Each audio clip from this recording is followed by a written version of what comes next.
కర్ణాటక మాజీ డీజీపీ ఓం ప్రకాష్ దారుణ హత్య కలకలం సృష్టించిన సంగతి తెలిసిందే. ఆస్తి వివాదాలు, కుటుంబ తగాదాల నేపథ్యంలో భార్య ఈ హత్యకు పాల్పడినట్లు పోలీసులు ప్రాథమిక అంచనాకు వచ్చారు. ఈ ఘటనలో మరికొన్ని కీలక విషయాలు కూడా వెలుగులోకి వచ్చాయి.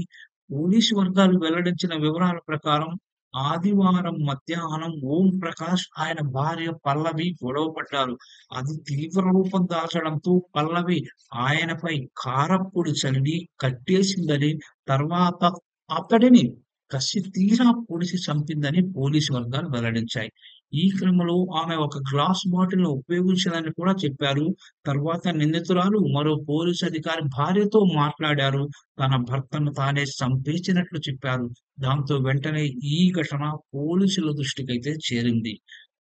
ఓం ప్రకాష్ తన బంధువుకు ఒక ఆస్తిని బదిలీ చేశారని, ఆ విషయంలో జరిగిన గొడవే ఈ పరిస్థితికి దారితీసిందని సంబంధిత వ్యక్తులు వెల్లడించారు.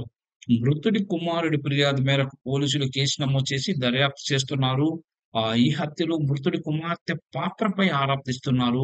పల్లవి గత 12 ఏళ్లుగా స్కిజోఫ్రెనియా అనే వ్యాధితో బాధపడుతోందని, చికిత్స కూడా పొందుతుందని ఆమె కుమారుడిచ్చిన ఫిర్యాదులో పేర్కొన్నారు. తనకు తన భర్త నుంచి ప్రమాదం ఉందని తరచూ భయపడేదని, ఊహాజనితమైన ఆలోచనలతో ఆందోళనకు గురయ్యేదని తెలిపారు. 1981 బ్యాచ్ ఐపీఎస్ అధికారైన ఓం ప్రకాష్ బీహార్‌లోని చంపారణ్‌కు చెందిన వ్యక్తి. 2015 మార్చి 1న కర్ణాటక డీజీపీ బాధ్యతలు చేపట్టి 2017లో పదవీ విరమణ పొందారు.